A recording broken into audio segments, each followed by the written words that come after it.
ಎಲ್ರಿಗೂ ನಮಸ್ಕಾರ. ನಾನು ವಿಜಯ್ ಕುಮಾರ್ ದಾವಣಗೆರೆ. ಇವತ್ತಿನ ಒಂದು ವಿಡಿಯೋ ಉದ್ದೇಶ ಏನಪ್ಪಾ ಅಂತಂದ್ರೆ, ಈಗ ತಾನೇ ನಮ್ಮ ನೇರ ನುಡಿಯ ವ್ಯಕ್ತಿತ್ವದ ಪಬ್ಲಿಕ್ ಟಿವಿ ರಂಗನಾಥ್ ಅವರು ಒಂದು ಸುದ್ದಿಯನ್ನ ಪ್ರಸಾರ ಮಾಡಿದ್ರು. ಏನು ಆ ಸುದ್ದಿ ಅಂತಂದ್ರೆ, ಇದೇನು ಸರ್ಕಾರಿ ಆಸ್ಪತ್ರೆಗಳ ಆವರಣದಲ್ಲಿರ್ತಕ್ಕಂಥ ಜನೌಷಧ ಕೇಂದ್ರಗಳನ್ನ ಕ್ಲೋಸ್ ಮಾಡ್ರಿ, ನಾವು ಉಚಿತವಾಗಿ ಹಾಸ್ಪಿಟ್ಲ್ ಒಳಗಡೆ ಚಿಕಿತ್ಸೆಯನ್ನು ಕೊಡ್ತೀವಿ, ಮೆಡಿಸಿನ್ಗಳನ್ನ ಕೊಡ್ತೀವಿ.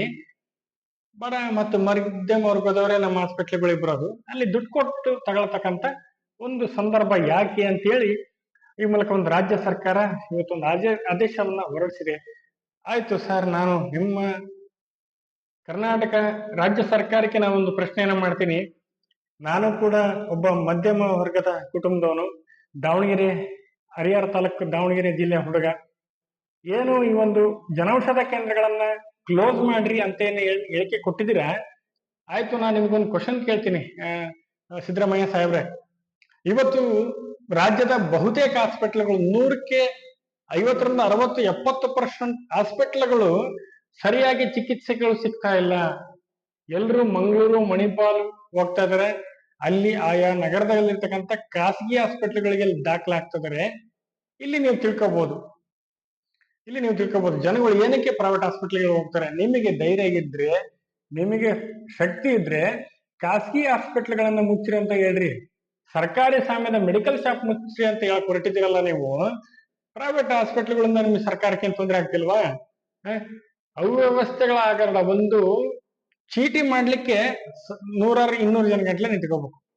ಒಂದು ಕೇಶೀಟ್ ಬರ್ಸ್ಲಿಕ್ಕೆ ಗಂಟೆ ನಿಂತ್ಕೋಬೇಕು. ಒಂದು OPD ನಾವು ಸೆಂಟರ್ಗೆ ಹೋದ್ರೆ, ಹೊರ ರೋಗಿಗಳ ವಿಭಾಗಕ್ಕೆ ಹೋದ್ರೆ ಒಬ್ಬ ಡಾಕ್ಟರ್ ಕೂತಿರ್ತಾನೆ. ಆ ಡಾಕ್ಟರ್ ಯಾರು ಅಂದ್ರೆ ಅವನು ಕಲಿಕೆಯ ವ್ಯಕ್ತಿ, ಟ್ರೈನರ್. ಅವನು ಏನು ಗೊತ್ತಿರಲ್ಲ, ಬುಕ್ಸ್ ನೋಡಿ ಚಿಕಿತ್ಸೆ ಹೇಳ್ತಾನೆ. ಇಲ್ಲಾಂದ್ರೆ ಆಪೋಸಿಟ್ ಸೀನಿಯರ್ ಡಾಕ್ಟರ್ಗಳನ್ನ ಕೇಳಿ ಸರ್ ಏನ್ ಮಾಡೋಣ, ಹೇಗ್ ಮಾಡೋಣ ಅಂತ ಹೇಳಿ ಈ ತರ ಮಾಡ್ತಾರೆ. ಹಿಂಗಾಗಿ ನಾವು ಅನಿವಾರ್ಯವಾಗಿ ಈಗ ತುರ್ತು ಸಂದರ್ಭಗಳು ಇರುತ್ತೆ, ಬಹಳ ಮೇಜರ್ ಇಶ್ಯೂಸ್ ಇರುತ್ತೆ, ಅಲ್ಲಿ ಹಾಸ್ಪಿಟಲ್ ರಶ್ ಇರುತ್ತೆ. ರಶ್ ಇದ್ದಾಗ ಏನಾಗ್ತೀವಿ ಅಂದ್ರೆ ಆಟೋಮೆಟಿಕ್ ಆಗಿ ನಾವು ಖಾಸಗಿ ಹಾಸ್ಪಿಟ್ಲ್ಗಳಿಗೆ ಹೋಗ್ತೀವಿ.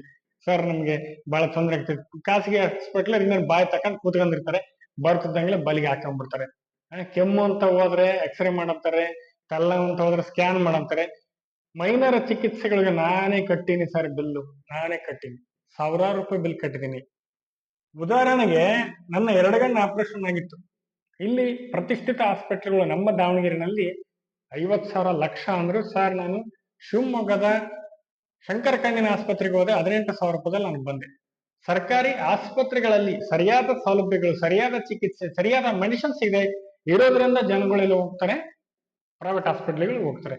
ಈ ತರ ಉದ್ದೇಶ ಇರಬೇಕಾದ್ರೆ ನೀವು ಕೇಂದ್ರ ಸರ್ಕಾರ 100 ರೂಪಾಯಿ ಬಾಳ್ತಕ್ಕಂಥ ಒಂದು ಮೆಡಿಸಿನ್, ಒಂದು ಟ್ಯಾಬ್ಲೆಟ್, ಒಂದು ಸಿರಪ್, ಒಂದು ಆಯಿಂಟ್ಮೆಂಟ್ ಗಳನ್ನ 40-50 ರೂಪಾಯಿ ಕೊಡ್ತಾ ಇದ್ದಾರೆ ಸರ್. ಹೌದ್ರಾ?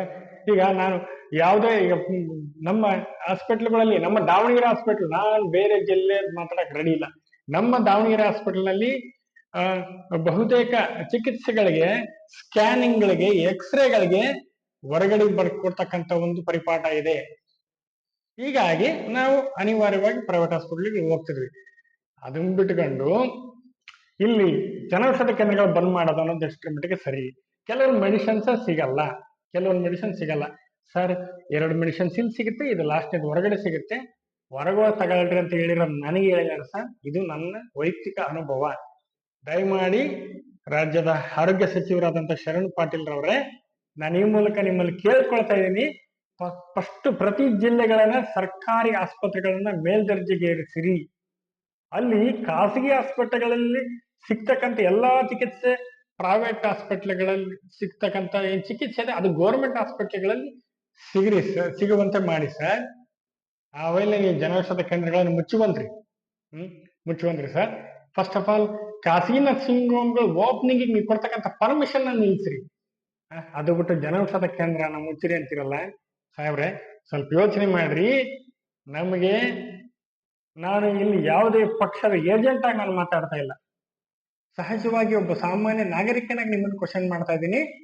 ಜನೌಷಧ ಕೇಂದ್ರಗಳನ್ನು ಮುಚ್ಚುವ ಪ್ರಶ್ನೆನೇ ಇಲ್ಲ, ಅದ್ರ ಪಾಡಿಗೆ ಅದು ಇರುತ್ತೆ, ನಿಮ್ಗೇನ್ ತೊಂದರೆ ಮಾಡಿಲ್ಲ. ನಿಮಗೆ ಅವ್ರೇನ್ ದಯಮಾಡಿ ನೀವು ಸರ್ಕಾರಿ ಆಸ್ಪತ್ರೆಗಳನ್ನ ಅಭಿವೃದ್ಧಿ ಮಾಡಿ ಬಡ ಮತ್ತು ದೀನ ದಲಿತರ ಚಿಕಿತ್ಸೆಗೆ ನೆರವಾಗಲಿ ಅಂತೇಳಿ ನಾನು ಈ ಮೂಲಕ ಭಕ್ತಿಪೂರ್ವಕವಾಗಿ ಬೇಡಿಕೊಳ್ತೀನಿ. ನಮಸ್ಕಾರ.